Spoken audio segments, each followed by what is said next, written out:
Picture this.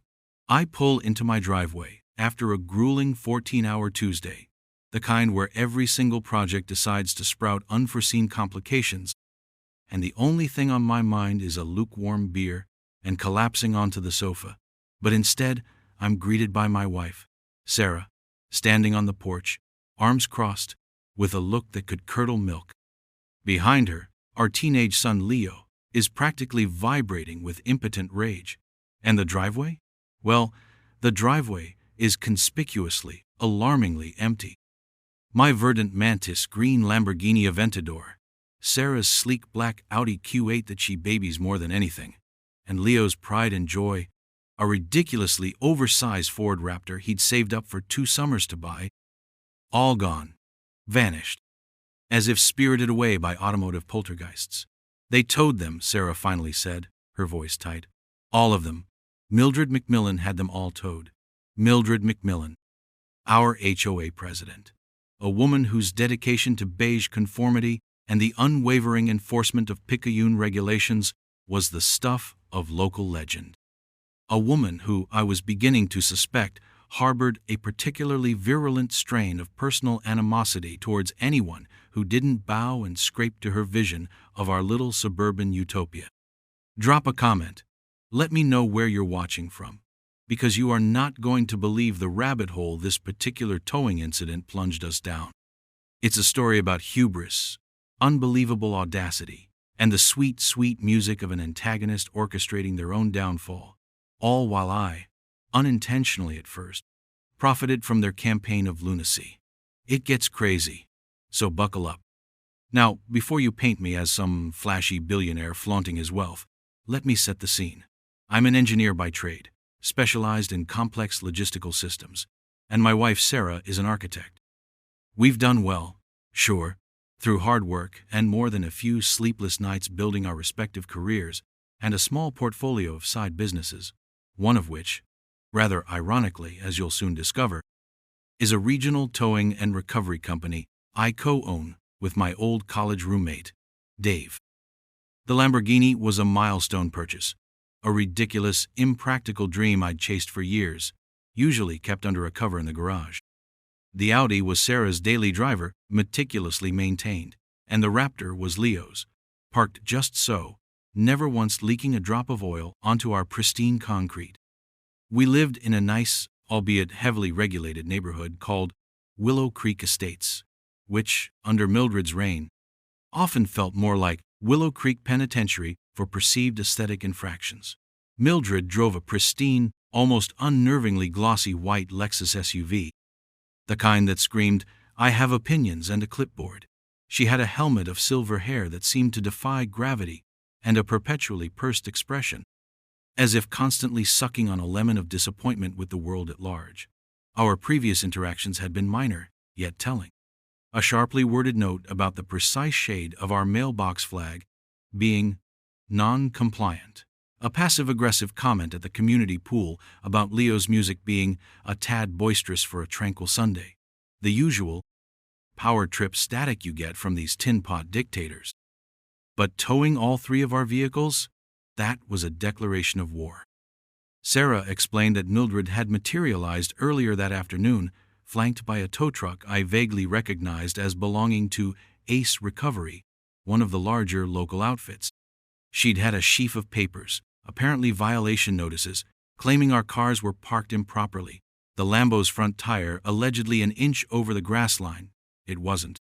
Sarah's Audi, supposedly blocking an emergency access easement that didn't exist on any county plat I'd ever seen, and as an engineer who has designed site plans, I've seen a few, and Leo's Raptor was apparently in violation of a new, unannounced rule about oversized vehicle parking in driveways, if visible from the street, for more than 6 hours, which sounded like something she'd concocted on the spot. Leo, bless his heart, had tried to argue, showing her the survey markers proving the Lambo was on our property, and pointing out that the Audi was parked precisely where she'd once complimented Sarah on its convenient placement. Mildred, according to Sarah, had simply smiled, a thin reptilian twitch of her lips, and told the tow truck driver to proceed. She then handed Sarah a fine schedule that looked like a ransom note. $500 per vehicle for the tow, plus $75 per day storage, and a separate $300 violation processing fee for each car payable directly to the HOA before release. Almost $2,000 in initial fines, and nearly $1,000 in towing, not including daily storage. My blood began to boil. This wasn't about rules. This was personal. This was a power play, pure and simple, designed to inflict maximum inconvenience and financial pain. My first instinct was raw fury. I wanted to march over to Mildred's perfectly manicured lawn and give her a piece of my mind, probably in language that would violate at least a dozen of her precious bylaws. But then, the engineer in me, the part that thrives on dissecting problems and finding optimal, often elegantly ruthless solutions, began to kick in. Rage is a hot, messy burn. Cold, calculated precision, however, can be devastating. I spent an hour that evening calming Sarah and Leo, assuring them we'd sort it out. Leo was convinced Mildred was going to sell his Raptor for parts. Sarah was worried about the escalating costs and the sheer injustice. Internally, I was already running scenarios, a trait from my engineering days. Always model the system, find the leverage points. I assured them I'd handle it first thing in the morning. My immediate plan was simple: go to Ace Recovery, pay whatever ludicrous fees were demanded under protest, get our cars back, and then begin the methodical process of dismantling Mildred's little empire, starting with a deep dive into the HOA covenants, bylaws, and financials, looking for the inevitable procedural errors she must have made. This was going to be more than just a dispute. It was going to be a project. A very satisfying, very personal project. Little did I know that Mildred, in her infinite arrogance, had just handed me the most perfectly ironic tool to do exactly that, a tool I already owned half of. The dawn was about to break on a very interesting day.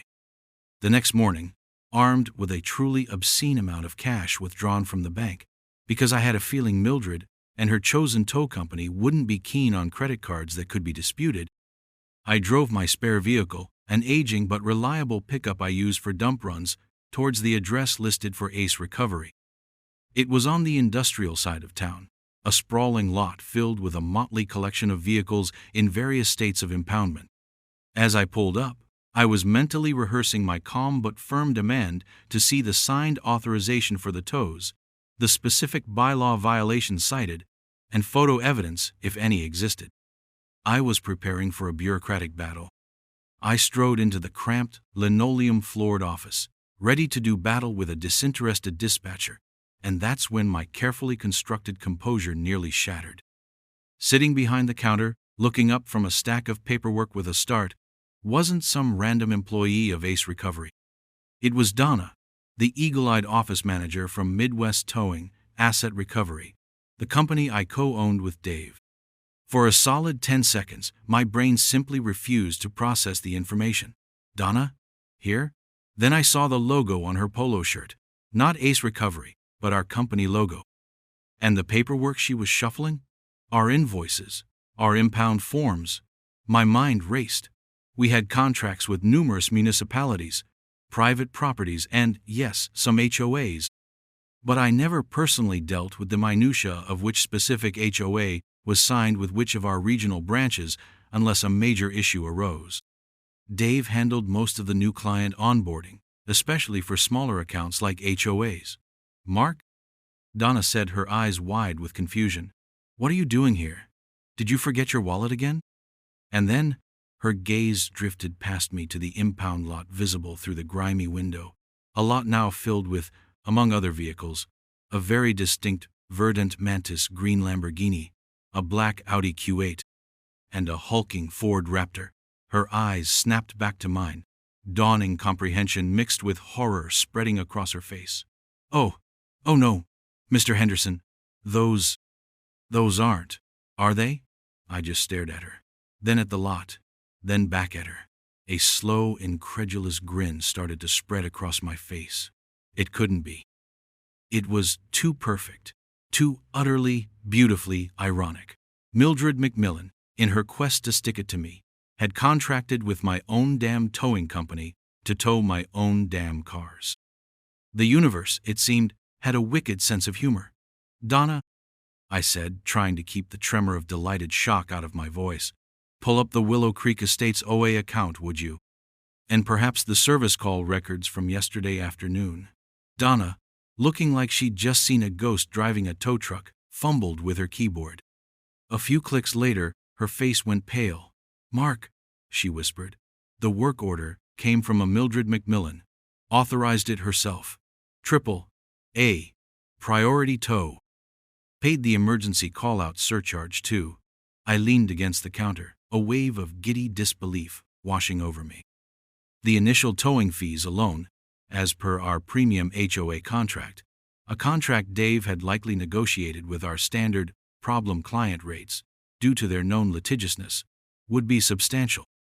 And those fees? They'd be invoiced directly to Willow Creek Estates HOA, who would then, presumably, bill me for them, along with their own trumped-up fines. This was sublime. "So, Donna," I said, trying to sound nonchalant, "what's the procedure for, say, the legitimate owner of these vehicles to retrieve them, assuming all HOA requirements are met?" She looked at me, a spark of understanding igniting in her eyes. "Well, normally, the HOA sends us a release form once they've been paid their administrative fees and fines. Then the vehicle owner pays our towing and storage fees, and they're good to go." A plan, devious and beautiful, began to form in my mind. "And the HOA pays us for the initial tow, correct? On their monthly invoice?" Donna nodded. "Standard net 30. This was better than I could have ever imagined. "Right then," I said, pulling out my checkbook, the one from my personal account. "Let's start with the Lamborghini." Mildred mentioned something about a $500 fine and a $300 violation processing fee payable to the HOA. "Why don't I write a check to Willow Creek Estates for $800 right now? Could you perhaps make a copy of that check for our records before I, personally deliver it to Mrs. Brachen's McMillan for the release?" Donna's professional mask was cracking, a smile playing on her lips. "I think that could be arranged, Mark. And then there's our company's tow fee for the Lamborghini. Let's see. Premium vehicle, specialized handling, emergency call-out. That'll be $500. I grinned. "Sounds perfectly reasonable. I'll write a separate check for that, to, Midwest Towing, Asset Recovery." I practically sang the name of my own company. This was not just revenge. This was performance art.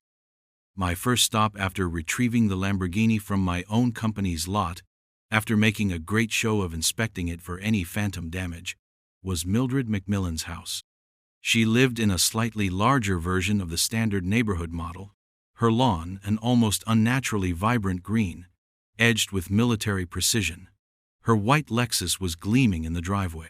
I rang the doorbell, check for $800 clutched in my hand, a carefully neutral expression plastered on my face.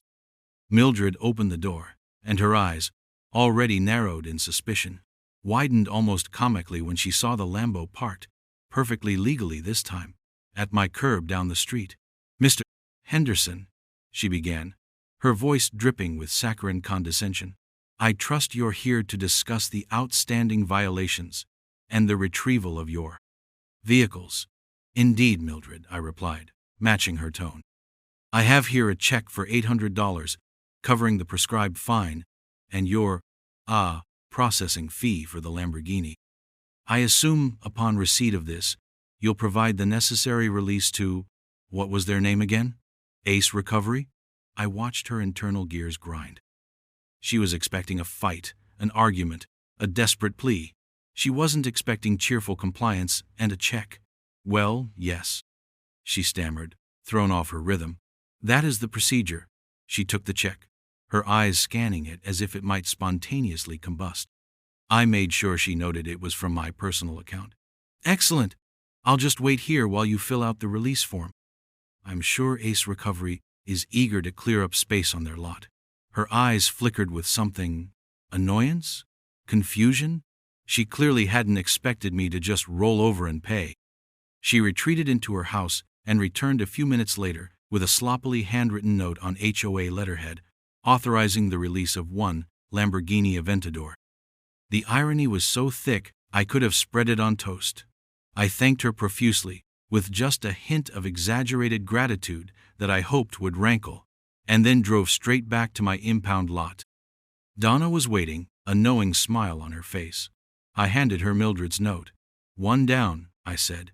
We then repeated the process for Sarah's Audi Quate. Another check to the HOA for their fines, another release note from a visibly more agitated Mildred, who by now had likely seen the Lambo back in our driveway, and another tow charge paid to Midwest Towing Asset Recovery. This time, when I handed Mildred the check for the Audi's release, I casually mentioned, "You know, these tow companies are remarkably efficient. It's almost as if they knew I was coming." Her eye twitched. Just a little. For Leo's Raptor, I decided to let him handle the final transaction with Mildred, under my watchful eye. The sight of my 6'2" teenage son looking utterly unimpressed and handing over a check for his fines seemed to gall Mildred even more. By midday, all 3 cars were back in our driveway. Sarah was still fuming but also slightly amused by the bizarre turn of events. Leo was just happy to have his truck back. And I was orchestrating a symphony of bureaucratic absurdity, and the best part was, Mildred was unknowingly paying my company to tow my own cars, while I was simply cycling a portion of that money back to the HOA as fines to maintain the illusion. Dave, my business partner, called me late that afternoon. Donna had filled him in. After he stopped laughing, which took a good 5 minutes, he said, "Mark, you magnificent bastard. This is brilliant. So what's the plan? Are we just going to keep towing your cars and billing the HOA until they go bankrupt, or you run out of driveway space?" "Something like that, Dave," I replied. "Something precisely like that. Make sure those invoices to Willow Creek are itemized, detailed, and sent via certified mail. We want a clear paper trail." The first set of tows had cost the HOA $1,500, payable to my company. I had paid the HOA $2,400 in fake fines, but they were now on the hook for that $1,500. Mildred, in her blind rage, was effectively transferring HOA funds into my business account. The game was afoot, and Mildred McMillan had no idea she was playing against the house, and the house, in this case, was me. I started investing in more security cameras for our property that very evening, focusing on the driveway and street approaches. Something told me Mildred's campaign was far from over, and her next move might be less official and more direct. I also started a meticulous log: times, dates, photos of our legally parked cars, copies of Mildred's violation notices, which she'd foolishly left stuck to our front door after the cars were towed, copies of my checks to the HOA, copies of the release forms, and, of course, copies of Midwest Towing's invoices to the HOA. The engineer in me loved good data, and I had a feeling this data was going to be priceless. The next few weeks unfolded like a darkly comedic stage play. True to my prediction, Mildred didn't take the swift return of our vehicles lying down. In fact, it seemed to fuel her irrational fury. 2 days after the initial triple tow, another notice appeared on our door. This time, the Lamborghini was cited for aesthetic nonconformity due to excessive vibrancy of paint color, potentially distracting to drivers. I kid you not, that was the actual wording. I read it to Sarah, and we both burst out laughing. It was so utterly ridiculous, it was almost sublime. "Is she for real?" Sarah choked out between giggles. "Apparently," I said, already dialing my office. "Donna, it's Mark. We have a code green. Aesthetic nonconformity. Prepare for incoming Lambo." Donna, now fully in on the ludicrousness, simply sighed dramatically. "Consider it done, boss. Same premium rate?" "Naturally," I replied. And so, my bright green Lamborghini was once again ceremoniously hoisted onto a Midwest Towing flatbed, driven across town to our lot, and then I, an hour later, would appear at Mildred's door, check in hand for the excessive vibrancy fine, another $300 she'd plucked from thin air, obtain the release, drive to my lot, pay my company another $500 for the privilege, and bring the car home. The look on Mildred's face each time was a mixture of disbelief, incandescent rage, and a dawning, unsettling suspicion that she couldn't quite articulate. She'd stare at the car, then at me, then back at the car, as if expecting it to confess its secrets. I just smiled blandly and thanked her for her diligence in upholding community standards. Sarah's Audi was next. Apparently, its tires were now insufficiently inflated by 2 psi, constituting a safety hazard, according to a notice accompanied by a blurry photo clearly taken from across the street with a zoom lens. Never mind that Sarah checked her tire pressure religiously. Another tow, another fine to the HOA, another payment to Midwest Towing, another bewildered Mildred. Then Leo's Raptor. This time it was unauthorized commercial-grade vehicle dimensions, despite it being a standard consumer model and fitting perfectly within our driveway lines which, by the way, I had resurveyed and marked with temporary paint just to be absolutely certain after the first incident. The violations became increasingly creative, increasingly desperate. My Lamborghini was ticketed for reflective glare posing a potential aviation hazard, even though the nearest airport was 30 miles away and not on any flight path over our neighborhood. Sarah's Audi was cited because a fallen leaf from a neighbor's tree had landed on its hood, constituting failure to maintain vehicle cleanliness. Leo's Raptor got a ticket for emitting intimidating vibes. I'm not even joking about that last one. Emitting intimidating vibes. I framed that particular notice. Each time the process was the same. Notification from Mildred. Phone call to Donna. My car gets towed by my company. I show up at Mildred's, check in hand, feigning weary resignation. Oh, Mildred, not again? What is it this time? She'd thrust the violation at me, her voice tight with unshed fury. I'd examine it with a furrowed brow, sigh dramatically, write the check, get the release, and go retrieve my car from myself. The HOA's account with Midwest Towing was growing impressively. Dave reported that their treasurer, a nervous-looking fellow named Gerald, who always seemed to be sweating, had called twice to question the escalating invoices. Dave, playing his part beautifully, had been polite but firm, explaining that Midwest Towing was simply fulfilling its contractual obligations as per the directives of the HOA president. He'd even offered to send copies of Mildred's signed authorizations for each tow, an offer Gerald had hastily declined, probably terrified of confronting Mildred. Meanwhile, I was meticulous. Every interaction with Mildred was recorded on a tiny audio recorder I kept in my pocket. Single-party consent state, thankfully. My expanded security camera system, now boasting several high-definition night vision cameras, covered every angle of our property and a good portion of the street.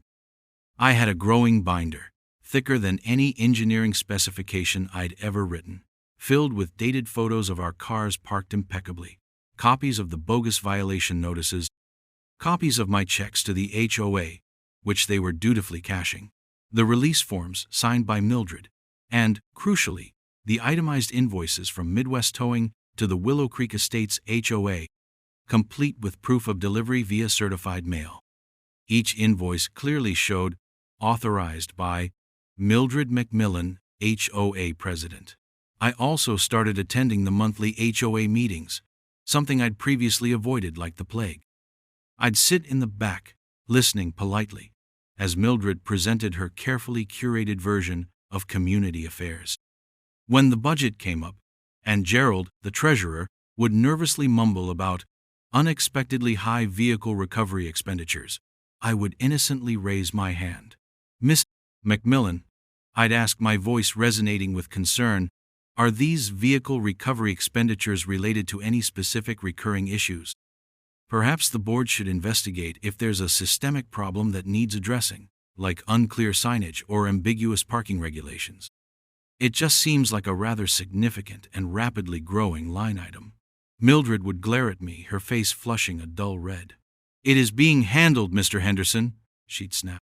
Certain residents seemed to have difficulty complying with clearly established community standards. Other residents would shift uncomfortably. A few bolder souls, emboldened perhaps by my calm questioning or their own rising assessments, started to murmur. The narrative was subtly shifting. I wasn't just the guy with the fancy cars being difficult. I was the guy calmly pointing out the Emperor's rather expensive and increasingly threadbare new clothes. Mildred's obsession was becoming her Achilles heel. She was so focused on winning against me that she failed to see the bigger picture. She was bankrupting the HOA, alienating residents, and creating a mountain of evidence against herself, all while I was, quite literally, cashing in on her mania. The beauty of it was, the more she escalated, the stronger my position became. She was digging her own grave, and my company was happily billing her for the shovel, one toe at a time. The strain was clearly getting to Mildred. Her meticulously coiffed silver helmet of hair seemed to have developed a slight list to starboard, and the circles under her eyes were becoming more pronounced, even under her usual thick layer of foundation. Her once confident pronouncements at HOA meetings were now tinged with a desperate, almost shrill edge. The other board members, a collection of mostly spineless sycophants and a couple of well-meaning but easily intimidated older residents, were starting to look nervous whenever the financials were discussed. Gerald, the treasurer, looked perpetually on the verge of tears. According to Dave, Gerald had made another frantic call, practically begging for a payment plan for the outstanding Midwest towing invoices, which now totaled well over $10,000. Dave had politely but firmly explained that our terms were net 30, and delinquency would result in service, suspension, and collections, as per the contract Mildred had signed. The pressure was mounting on her, and I could see it. She started taking her frustrations out in petty ways. Our newspaper delivery suddenly started landing in the rosebushes. We received an anonymous, but clearly Mildred-authored, complaint about the excessive height of the grass in our backyard, which was invisible from the street. Our normally friendly mail carrier started giving us sympathetic, furtive glances, like we were political dissidents in a banana republic. The towing continued, though with slightly less frequency, as if even Mildred was starting to sense the absurdity, or perhaps the dwindling HOA funds were becoming a genuine constraint. The last tow before things truly went off the rails was for Leo's Raptor. The infraction? Possession of overly aggressive tire tread pattern, deemed detrimental to the aesthetic harmony of asphalt surfaces. I swear, she must have stayed up nights with a thesaurus inventing these. Once again, I went through the motions. Call to Donna. Code Raptor. Aggressive tread. The usual. Then, the visit to Mildred's. This time, she didn't even bother with the pretense of civility. She practically snatched the check from my hand and slammed the door in my face after thrusting the release form at me. She was unraveling. I almost felt a sliver of pity for her. Almost. The real breaking point, however, wasn't another tow. It was the quarterly HOA budget review meeting.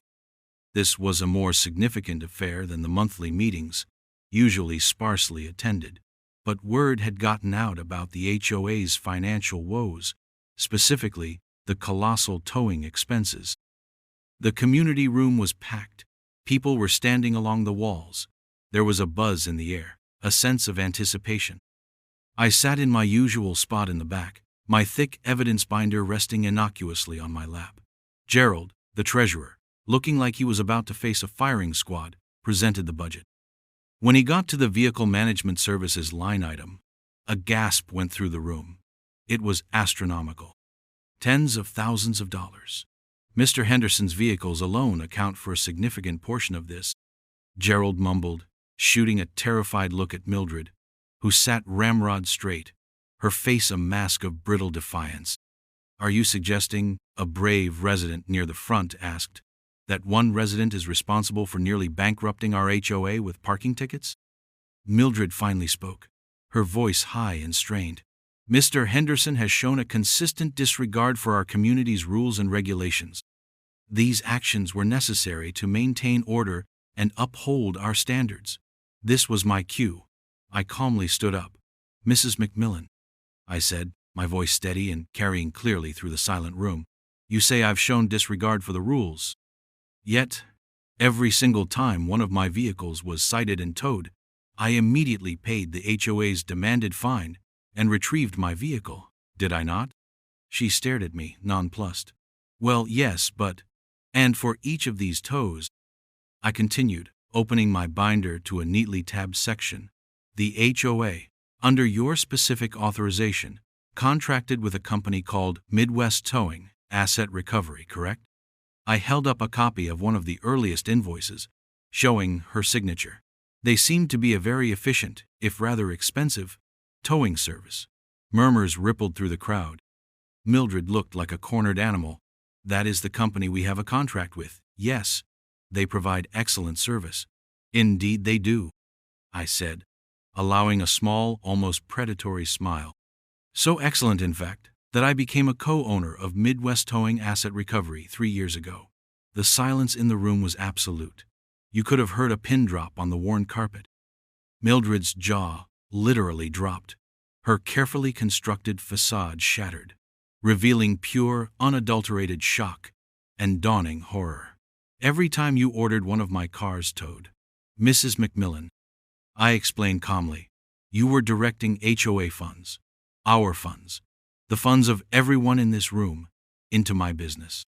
I paid your arbitrary fines to the HOA, and then the HOA paid my company a significantly larger amount for the tow. You were, in effect, subsidizing your personal vendetta against me with our collective money, and inadvertently making me a tidy profit in the process. I let that sink in. The residents were looking from me to Mildred, their expressions ranging from stunned disbelief to outright fury. Gerald, the treasurer, looked like he might faint. Mildred was white as a sheet. This is an outrage, she finally sputtered.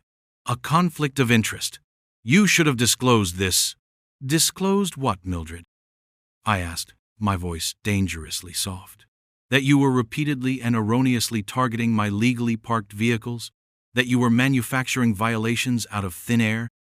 That you were wasting community funds on a personal crusade? My business dealings are my own. Your malfeasance as HOA president, however, is a matter of public record. I then laid out, piece by piece, the evidence, the photos of legal parking, the ridiculous violations, copies of the checks she cashed, and then the coup de grace, the stack of invoices from Midwest Towing to the HOA, all authorized by her, detailing every tow, every inflated charge she'd approved. The room erupted. People were shouting, calling for her resignation, demanding an audit. Mildred looked utterly broken, her reign of terror collapsing around her in real time. The meeting descended into chaos. But Mildred, it turned out, had one last desperate and incredibly stupid card to play. Later that night, fueled by what I can only imagine was a toxic cocktail of humiliation, rage, and sheer panic, she made her move. My security cameras, bless their high-definition hearts, captured everything. At 2:17 a.m., a shadowy figure, easily identifiable by her distinctive silver hair and the determined, hunched gait I'd seen so many times, approached our driveway. It was Mildred. In her hands, she carried 2 gasoline cans and a lighter. The piercing shriek of our integrated smoke and motion alarm system jolted Sarah and me from a deep sleep. It wasn't just the house alarms. It was also an alert push to my phone from the external security system. Significant motion and thermal event detected. Driveway zone 1. My blood ran cold. I threw on some clothes, heart pounding, and raced downstairs, Sarah close behind me. The acrid smell of gasoline and burning paint hit me even before I reached the front window. Outside, our driveway was bathed in an orange glow. My beautiful green Lamborghini, Sarah's beloved Audi, and Leo's formidable Raptor were all engulfed in flames. It was a sickening, surreal sight, like something out of a movie. The heat was intense even through the double-paned glass. For a moment, I was just stunned, watching years of hard work and cherished possessions turn into smoldering wreckage. Then, the rage hit me, cold and pure. This wasn't just vandalism. This was a violent, desperate act of a person completely unhinged. Sarah gasped, her hand flying to her mouth.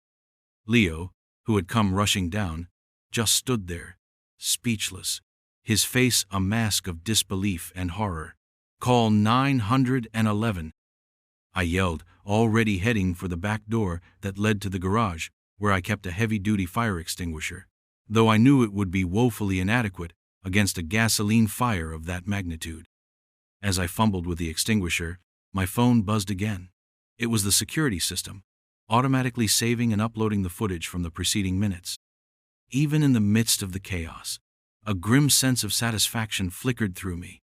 She'd been caught, red-handed, brilliantly, stupidly caught. The fire department and police arrived within minutes, their sirens wailing through the night, rousing the entire neighborhood. Lights flicked on in house after house. Neighbors, bleary-eyed and wrapped in robes, started to gather at a safe distance, their faces illuminated by the inferno in my driveway. The firefighters attacked the blaze with professional efficiency, but the damage was already catastrophic. The Lamborghini was a melted blackened shell, its iconic lines warped and twisted. The Audi and Raptor fared little better, paint blistered, interiors gutted by the flames. As the police began their initial investigation, cordoning off the area and taking statements, I calmly walked over to the lead detective, a weary-looking man named Miller. "Detective," I said, "I believe I have footage of the perpetrator." I showed him the video on my phone. The grainy, night vision footage was chillingly clear. Mildred McMillan, her face contorted in a grimace of fury, dousing the cars with gasoline, striking a lighter, and then scurrying away as the vehicles erupted into fireballs. There was no ambiguity, no room for doubt. Detective Miller watched the footage twice, his expression hardening. "Ma'am," he called over to a uniformed officer, "I think we need to pay a visit to Mrs. McMillan down the street and bring an arson investigator." The delicious irony was not lost on me that less than 12 hours after her public humiliation at the HOA meeting, Mildred McMillan was attempting to destroy the very evidence of her financial malfeasance, the cars that generated the tow fees, and in doing so, was creating irrefutable evidence of a far more serious crime. While the firefighters were damping down the last of the embers, and police were at Mildred's house, an entirely different drama was unfolding. My lawyer, a sharp, no-nonsense woman named Carol, arrived. I'd called her as soon as I'd shown the police the footage. She surveyed the scene, took copious notes, and then turned to me. "Mark, apart from the obvious arson and destruction of property, did she make any other moves recently? Anything legal?" I almost laughed. "As a matter of fact, Carol, yes. This morning, before the fire, I was served. Mildred, through the HOA's legal counsel, filed a lawsuit against me." Carol raised an eyebrow. "For what, precisely?" "Failure to pay outstanding HOA fines. The very fines I have checks cashed by the HOA to prove I paid, harassment and, get this, creating a hostile community environment because I own nice cars, and apparently questioned her spending at the HOA meeting." Carol actually did laugh then, a short, sharp bark. "Oh, this is beautiful. She's filed a frivolous lawsuit, likely to try and intimidate you or as a smokescreen, hours before committing felony arson.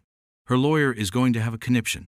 We'll get this lawsuit tossed so fast it'll leave a vapor trail, and then we countersue for malicious prosecution on top of everything else."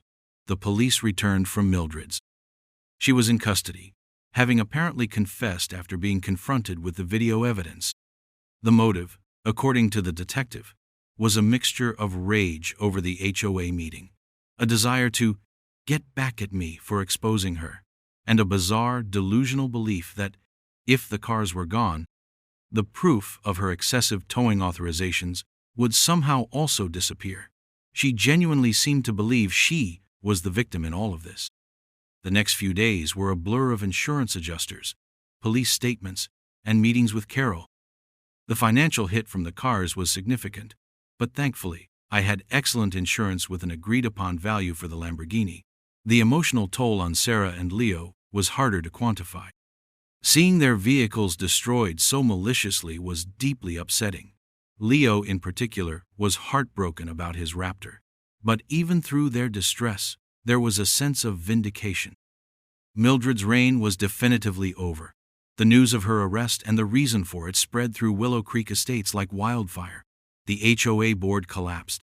Gerald, the treasurer, resigned immediately, citing stress. The other members followed suit, not wanting to be associated with the scandal. An emergency town hall was called, not by the HOA, but by concerned residents. There, the full extent of Mildred's financial mismanagement, enabled by the towing scam I had inadvertently uncovered and profited from, was laid bare. The total sum she had funneled to my company, and thus to the HOA's detriment, was in the high five figures. My fines paid back to the HOA were a fraction of that. The remaining HOA funds were nearly depleted. It was a mess, but it was a mess that was finally out in the open. The community, though shocked, was also energized. People who had long suffered silently under Mildred's tyranny were now speaking up, determined to rebuild their HOA on principles of transparency and common sense. As for Mildred's lawsuit against me, Carol had it dismissed within a week. The judge practically laughed it out of court, especially when presented with the context of her subsequent arson arrest. Our countersuit was already in motion.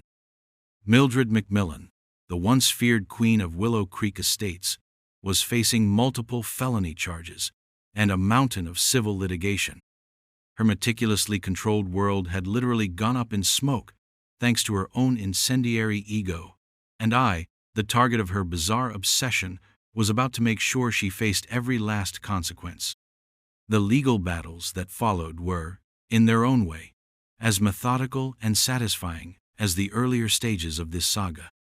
Mildred McMillan, stripped of her HOA presidency and facing serious criminal charges, was a shadow of her former imperious self. Her expensive white Lexus was probably being eyed by her legal team as a potential source of funds. Her trial for arson, vandalism, and insurance fraud, as she'd apparently tried to claim the HOA's master policy might cover some of her distress, was swift. The prosecution had an ironclad case, spearheaded by the crystal-clear security footage of her dousing my cars and lighting them up like Roman candles. My testimony, detailing the escalating harassment, the bogus violations, and the financial shell game she'd been playing with the HOA funds, and my towing company, painted a picture of a woman whose obsession had spiraled into criminal desperation. Her defense attorney tried to argue temporary insanity, claiming the stress of the HOA meeting and my provocative flaunting of wealth had pushed her over the edge. The jury didn't buy it for a second. They were out for less than 2 hours before returning a guilty verdict on all major counts.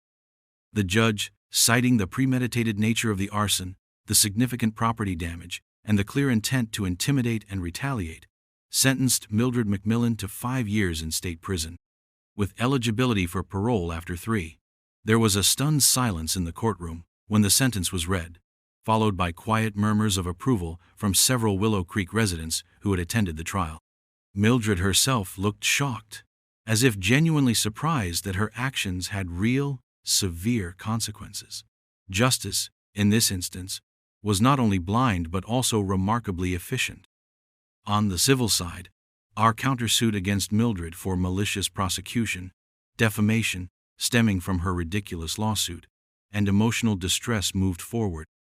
With her criminal conviction secured, the civil case was practically a slam dunk. Carol, my lawyer, was like a shark smelling blood in the water. We weren't just looking to recover damages. We were looking to make a point. Mildred, facing financial ruin and incarceration, had little to offer in terms of a settlement that would be remotely acceptable. Her assets were frozen, and her legal bills were mounting. In the end, the court awarded us a significant judgment, covering the full uninsured value of the vehicles. My insurance had been good, but there were always gaps in personal items. Compensation for the emotional distress inflicted on my family, and punitive damages designed to send a clear message. Collecting on that judgment from a soon-to-be incarcerated individual with depleted assets would be a long process, but that wasn't entirely the point. The point was the official, legal acknowledgement of the harm she had done. The HOA itself was another matter. With the old board gone, an interim committee of residents, including a retired accountant and a level-headed lawyer from the neighborhood, took over. They were horrified by the state of the financials. My company, Midwest Towing, was technically a creditor of the HOA for the tens of thousands in unpaid towing services Mildred had authorized. However, given the circumstances and my unique position, I sat down with the new committee. Look, I told them, Midwest Towing is a business, and we rendered services as contracted. However, I'm also a resident here, and I'm more interested in seeing this community recover than in bankrupting it further. We negotiated a settlement where the HOA would pay a heavily discounted portion of the outstanding debt over an extended period, effectively covering my company's direct costs for the tows and a very modest profit. The bulk of the profit I'd inadvertently made through Mildred's scheme had already been offset by the fines I'd paid her and the sheer hassle. What remained, I instructed Dave to donate to a local charity rebuilding a children's playground. It felt like the cleanest way to close that particular, bizarre loop. The aftermath in Willow Creek Estates was transformative. The new HOA board implemented sweeping changes.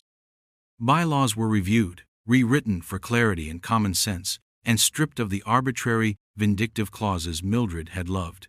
Transparency became the new watchword. Financial statements were published online monthly. Meetings were open, and dissent was not only tolerated but encouraged as a sign of a healthy community.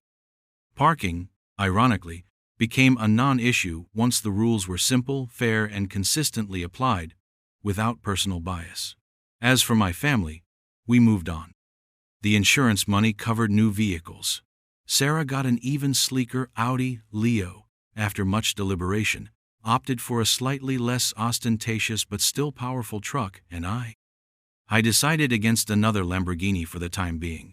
The spectacle had lost its appeal.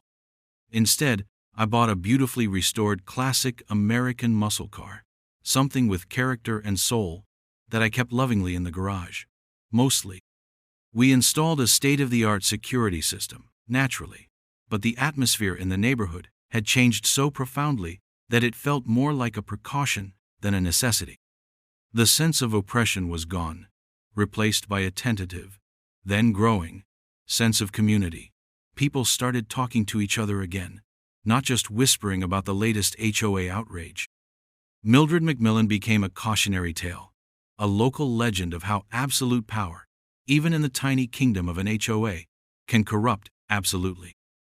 Sometimes, residents would see me working in my yard, and they'd nod, or give a small wave. A few even thanked me, quietly, for being the catalyst, however unintentional, for the positive change. I never set out to be a crusader. I was just an engineer, a businessman, a husband, and a father who got pushed too far by someone who grossly underestimated my resources, my patience, and my ability to turn a ridiculously unfair situation to my advantage. It's funny how things work out. Mildred thought she was punishing me by towing my cars. She ended up not only paying my company to do it, but also paving the way for her own spectacular downfall and incarceration. You just can't make this stuff up. So, what's the craziest HOA story you've ever encountered? Drop it in the comments below. I'm genuinely curious to know if anyone can top Mildred and the great flaming Lamborghini caper. Thanks for tuning in, and remember, sometimes the best defense is a good, meticulously documented, and utterly ironic offense.